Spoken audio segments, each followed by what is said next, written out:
I don't believe that any president has accomplished as much as this president in the first 6 or 7 months. I really don't believe.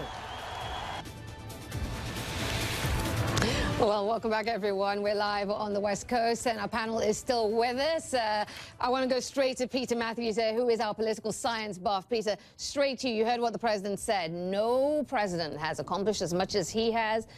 You're the one with all the history facts. Is he telling the truth?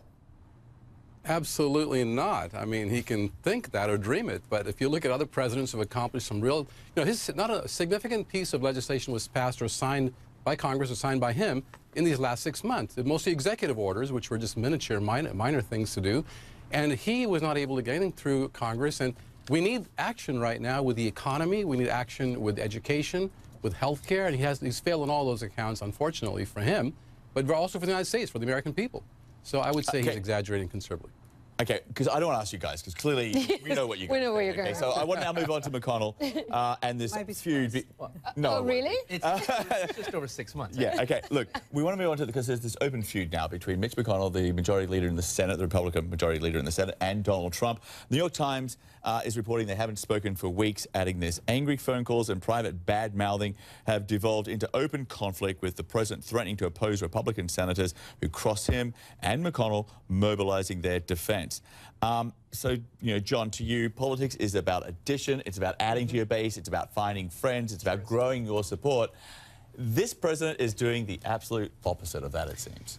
I can imagine both sides are frustrated. McConnell's frustrated. He probably blames the president, and that's why he can't get things done in the Senate and couldn't control his own Republicans. And I'm sure the president's furious that the Congress has not been able to get... So it's just finger-pointing at this point. You're right, it's not productive for the process, but both people are so angry, and McConnell could see his majority slipping away because at the end of the day, Congress's approval is far worse than Donald Trump's, and their approval is so low largely because they haven't been able to get anything done. Dave, to you, the president in the speech in Phoenix didn't call John McCain out by name or Jeff Flake, the other senator from Arizona, but clearly sent some jabs in their direction. He's taking on Mitch McConnell, he's taking on the other senators. I mean, what's the fallout here on Capitol Hill for President Trump employing such a strategy? Look, playing politics is all about coalition building and whipping votes. And the reality is, if you're going to create and alienate,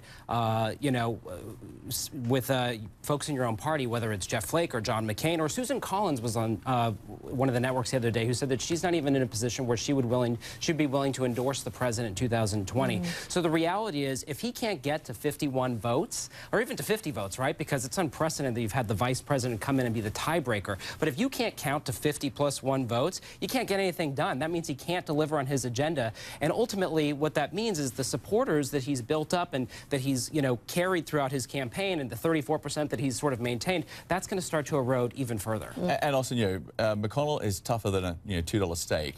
He knows the game. He plays it well. Donald Trump is a novice in all of this. Trump probably needs McConnell more than McConnell needs Trump right now. Yeah, and listen, I think from an objective political standpoint, I'm not sure. I mean, that article was pretty scathing, certainly. I would say, though, that I think Donald Trump is making he's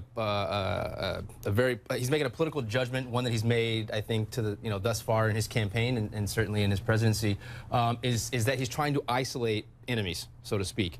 And to be fair, I think it's actually worked pretty well for them. Those who have been have gotten in his way, he's kind of isolated and removed. And I think he's trying to play that now with Mitch McConnell. Listen, there's no secret that there's no love lost among the Republican base with Mitch McConnell. So I think it's a political gamble, and I think it may play out well for him. I don't know. Caroline? It, of course, it's not going to play out well for him. I don't think that at all, and nobody who knows how the government is supposed to work would think that, right? Because the president needs the Senate and the House, obviously, to get his agenda through. The idea that somehow he can take out some petty or personal issue with Mitch McConnell puts his entire agenda in jeopardy. But the thing is, I don't think he knows that. I don't think he realized that there were other branches of government when he came in. I think he thought he was going to sign a pen, with his pen, and things were just going to magically happen. Well, and he hasn't learned. On-the-job training has not worked for Donald Trump. But I think what he's placing his bets on, and again, I'm kind of speaking from kind of the outside looking in here, as I think that he's maybe not removing Mitch McConnell, but basically squeezing him. And like you don't squeeze the person you're supposed to be working with in order to pass major policies. But I think that's how he's. We've got the debt ceiling coming up. You've got to raise the debt ceiling. You've got to get a budget through. You've got a government shutdown. The Republicans aren't going to shoot themselves in the foot. He has. Well, he has. Republicans as a party are not going to shoot themselves in the foot. Really?